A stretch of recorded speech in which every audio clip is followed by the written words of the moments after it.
back in Haro to try Agatona 1927 Museum Cafe. Dito na si Jayza. Kumukuha ng ticket. Opo.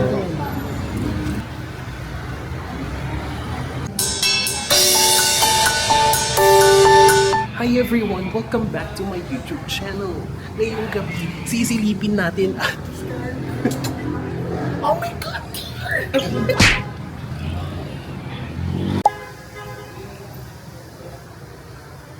Ugoy-ugoy pa rin natikman natin.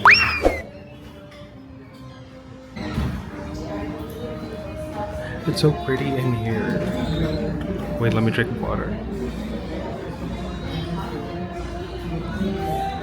So shy. Then you get a view of the Haro Church. Nuestra Señora de Candelaria. Wow!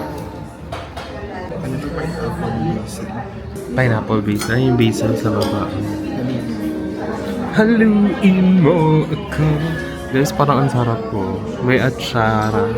Tapos, orange yung kanilang adobo. Parang paasado na. Anatocid kasi. Anatocid.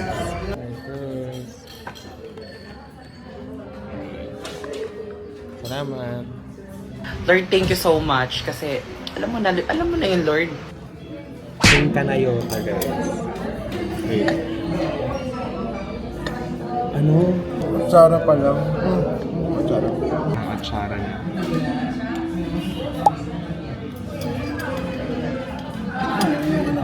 Okay. Intense. Let's try this one. Pineapple basil. You have to.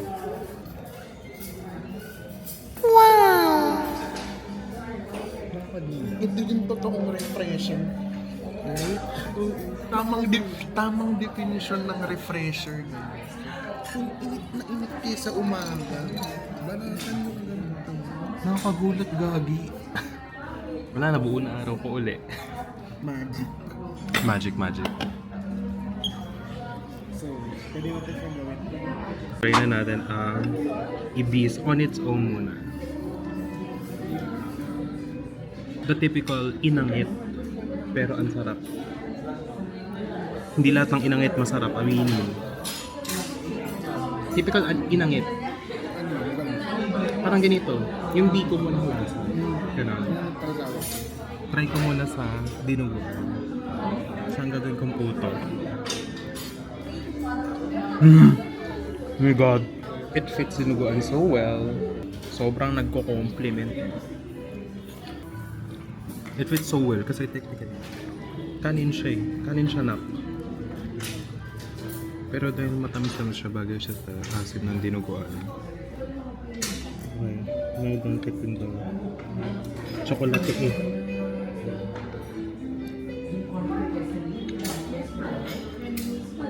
Walang tatalo doon. Comparing it to Balay nga Bato, dito, I can tell na may dairy yung chocolate. Yung dun sa Balay nga Bato, it's just tableya and water. Pero sarap pa rin.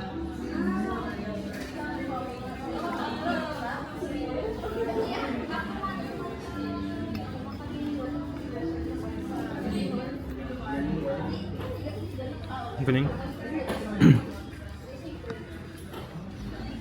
Yung chocolate kasi sa Balay nga Bato, ang ginagamit nila na batirol is guava trunk. So, meron siyang distinct flavor. Mas fruity yung aroma. Look at their house. Pasabog. And the gowns, darling. Ganda. Pero ito talaga yung grabe yung panwelot eh. Imaginein mo kung suot-suot mo yan. On a daily basis. Ewan ko sa'yo kung hindi ka ba naman mapansin. Belo ni Doña Agatona.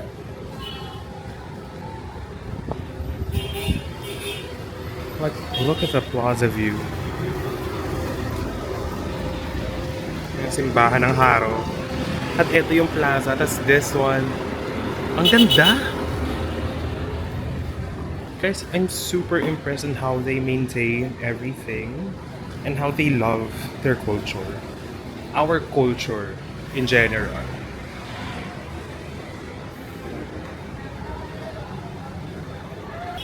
Carlos Halandon. Baka nga kamag-anak talaga sila ni Apple Halandon. Ang panawagan ng Iloilo, huwag kang magnakaw. Sobra na, tama na. Ikulong na yan. Mga korakot.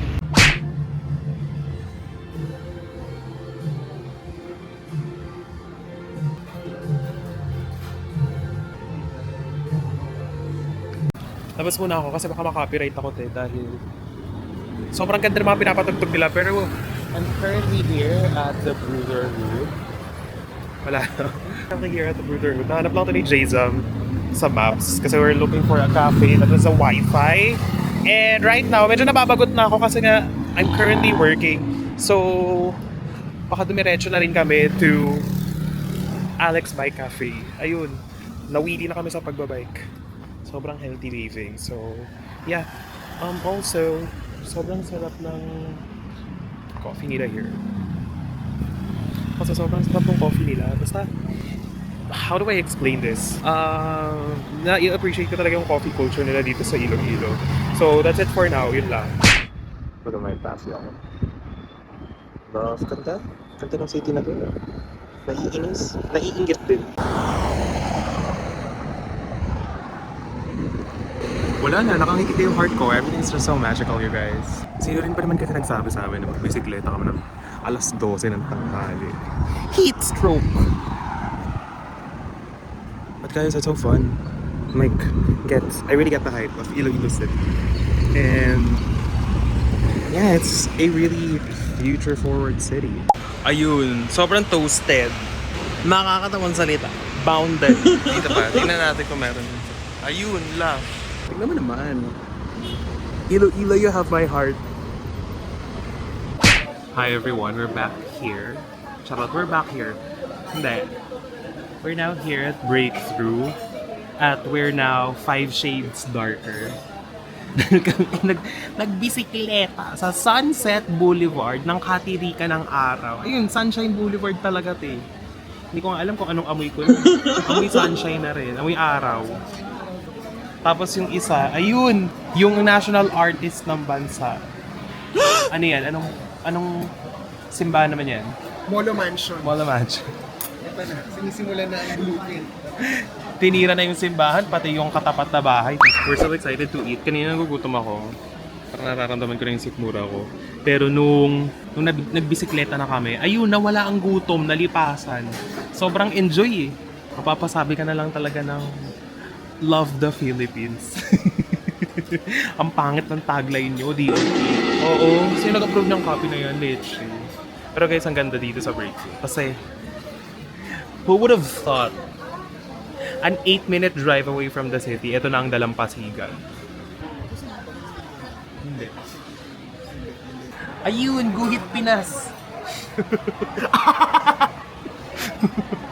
Liza Soberano, nilagay sa Molo Mansion. Oo nga, no, gamit na gamit yung mukha nila sa Verano.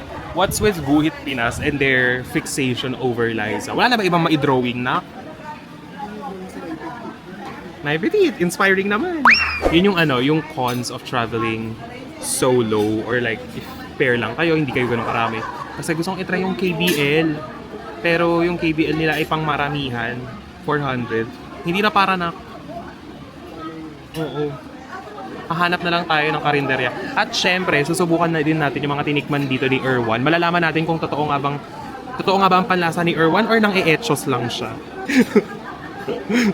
Malalaman natin kung tama ang sinasabi ng asawa ni Ann Cortez. Ay, mamaya pala. I really need to get my hands on the bibingka sa Molo. Kailangan ko uli makakain ng ganong klaseng bibingka. At maaaring magdala rin ako ng mangilan-ngilan sa Maynila paglapag ko bukas.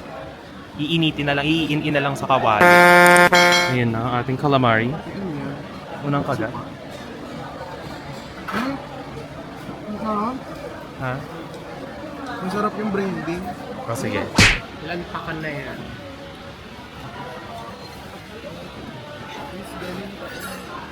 On its own.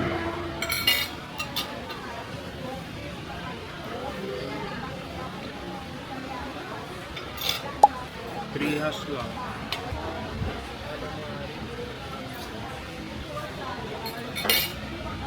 Masarap yung suka.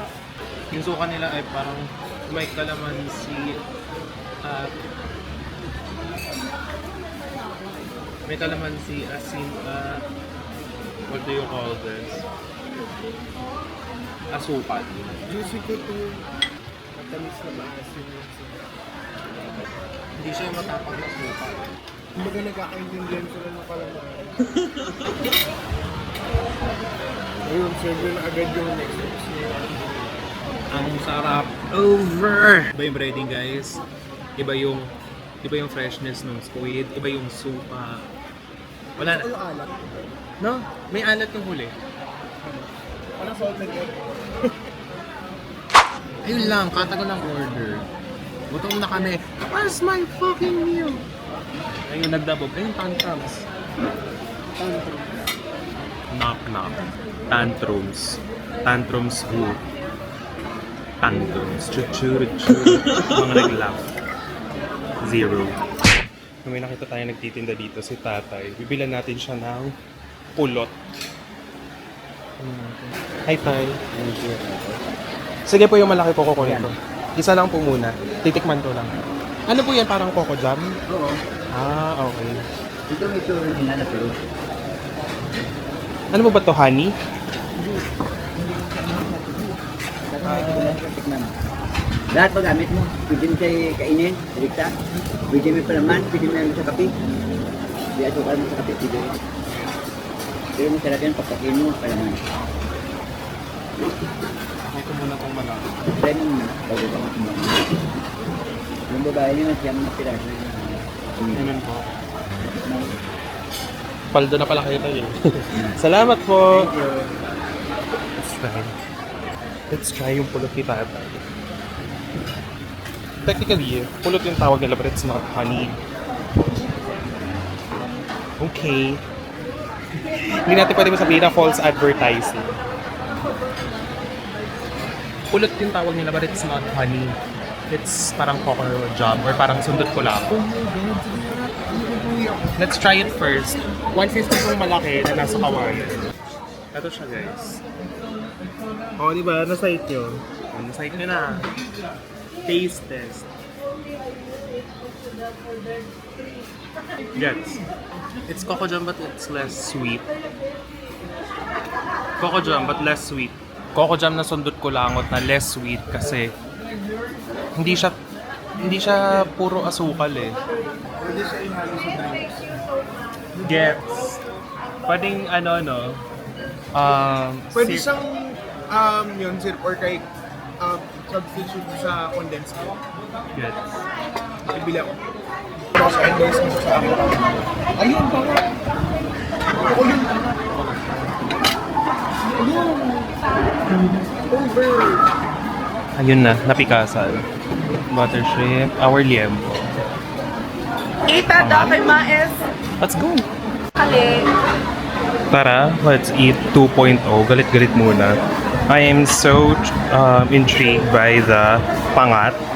Of course, para siyang laing, pero it's in Visayas. So, let's try! Sarap. Sarap, guys. Tingin ko pa lang, yung tingin na alam mong, ay, hindi tinipid. I already tried the lempo on its own. Kasi wala siyang hindi sila nagmamarinate. Before prito, they just put it in salt. Ganun yung lutong Ilonggo. So, let's try.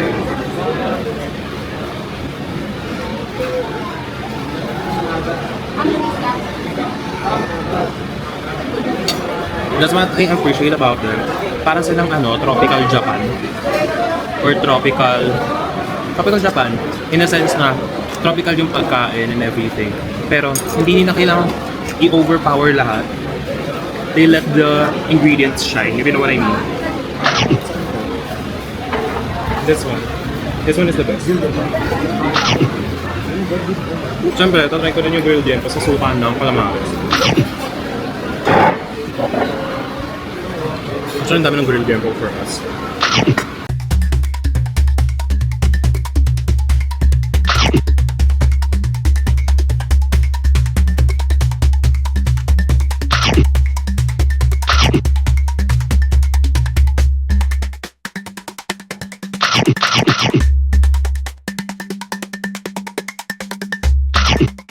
Na ang buko. Let's go. Bukong Thailand kaya. Baboy. Meriempo. My mama and or lolos blend. Most crunch. Now let's try na pangat. Nakatati siya na dahon ng nyug.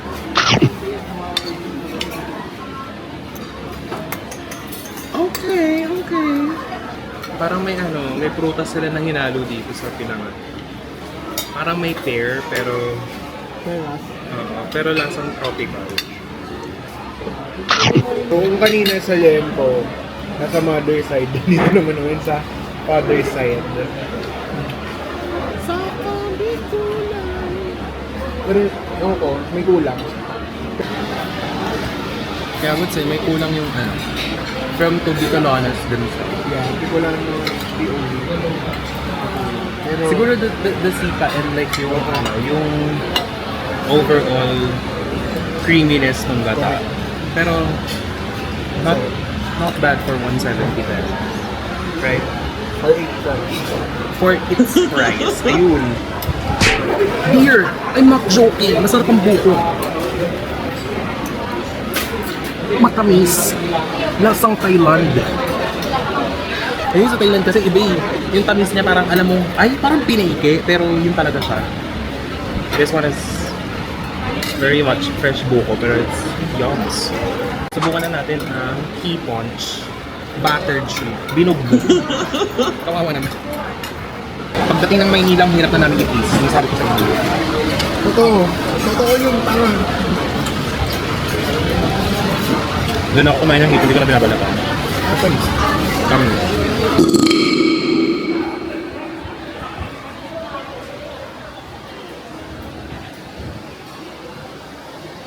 May bet ka? Bakit?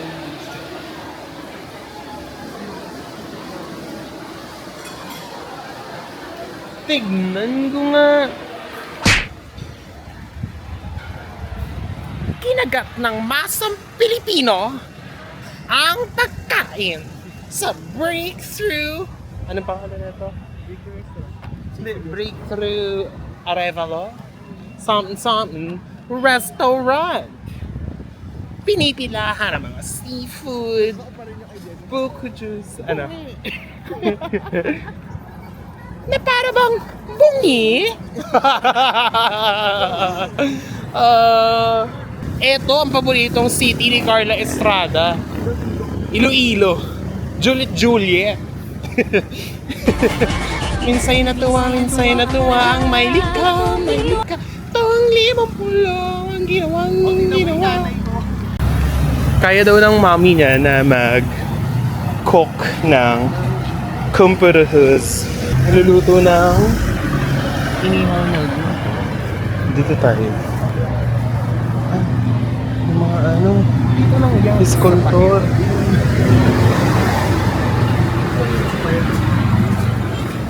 Nadaanan namin yung mga iskultor ng Paite, Laguna.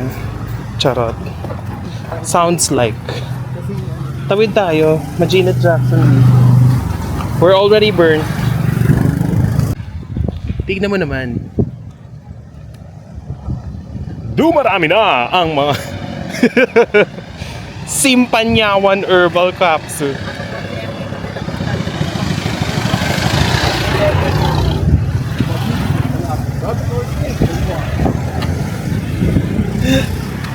Silimarine Capsule. Ang sili-sili naman ni Marine. Parang dalagang babae yung mga Liberate Silimarine. ayun, yung tambok talaga. Saan? Yung tambok eh. Kaon kita. Sige po. Ay, yung tambok talaba. Kaon kita. Sige po. Hindi ko na kaya ito eh. Talagang bumalik ako dito para bumili ng batirol at tableya. Para makagawa ko ng chocolate eh. Chocolate eh.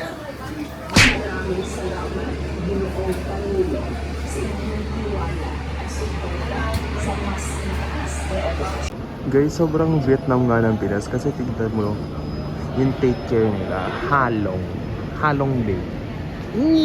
Hey everybody, so we're now bound to Manila. Pabalik na kami ng Kamaynilaan. And here are some few words of realizations or to sum up our feelings at this point where we are now leaving Iloilo City or the whole of Panay Island itself. And I can just say na sobrang mamimiss ko tong isla na to, tong syudad na to. And there's a lot to learn from here, especially with the treatment of their food, kung paano nila pahalagahan yung mga pagkain nila, and kung gaano kahalaga sa kanila yung sense of community and also preserving their historical landmarks and their recipes as a whole para maprotektahan yung culture nila. Yun daw. Ikaw, may ano ka? Realization, sum up. Ang dami on my mind, in my mind pala, so wala sa labas. In my mind, but I just want to say that this trip slowed me down somehow and made me appreciate na may mas imumura pala yung gastos ko sa Maynila. Parang yung gastos ko sa isang araw, kalahati lang dito. Yun. Yeah, kasi like, the fucking breakthrough, yung pagkait pa lang doon. Tangina na 1.6, bondat na kami. Bumibilog na eh. Mga ganun na. Ayun, so, see you in Manila. Ay, vlog. Pupuntahan ko yung JD.